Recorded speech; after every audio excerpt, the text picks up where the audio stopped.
पुढची महत्त्वाची घडामोड आपण बघूया। विधान परिषदेचे विरोधी पक्षनेते अंबादास दानवे यांनी आमदार संजय शिरसाट यांची कन्या हर्षदा शिरसाट यांच्यावरती मतदार यादीत फेरफार केल्याचा गंभीर आरोप केलेला आहे। मुदत संपल्यानंतर सुद्धा हर्षदा शिरसाट यांचं नाव मतदार यादीत समाविष्ट करण्यात आल्याचा दावा दानवे यांनी केलाय।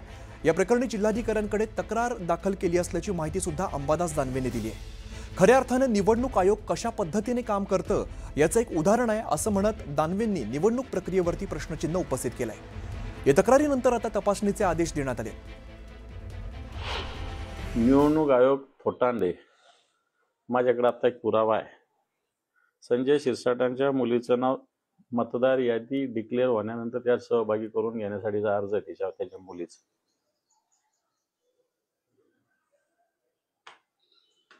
मी कलेक्टरांना हे पाठवलेलं आहे। कलेक्टर म्हणे मी चेक करतो। नाव मतदार यादीत टाकणं ही प्रोसेस आहे, ही काही कधी बंद नसते होत, पण मतदार यादीत कधी यायचं त्याचं लिमिटेशन ठरलेली आहे आणि हे तोडण्याचा प्रयत्न याच्यात झालेला दिसतो। कलेक्टर म्हणे मी कारवाई करेल, होते की नाही होते अजून मतदार यादी बाहेर आल्यानंतर या गोष्टी कळेल, पण माझ्या माहितीप्रमाणे हे सगळे डिटेल्स माझ्याजवळ आहे।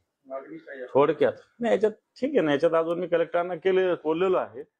एका BLOने याच्यात काहीतरी चुकीचं काम केलेलं दिसतंय, राजकीय दबावाखाली केलेलं दिसतंय। दरम्यान दानवेंचे सगळे आरोप शिरसाटांनी मात्र फेटाळलेत। गोंधळ झाला, गडबड झाली, अरे आज झाला नोंदणी चालू आहे ना, परंतु यांना असं वाटतंय की मतदार नोंदणी बंद झालेली आहे। ज्यांना काही माहिती नाही ना ते असे मूर्खासारखे स्टेटमेंट देतात आणि त्यांना वाटतं काहीतरी फार मोठा काहीतरी गोंधळ झालाय आणि आता काहीतरी याद्या बदलण्यात येत आहेत। असं काही झालेलं नाही आणि याची त्यांना जर माहिती नसेल तर त्यांनी कलेक्टरकडून घेणं अपेक्षित आहे।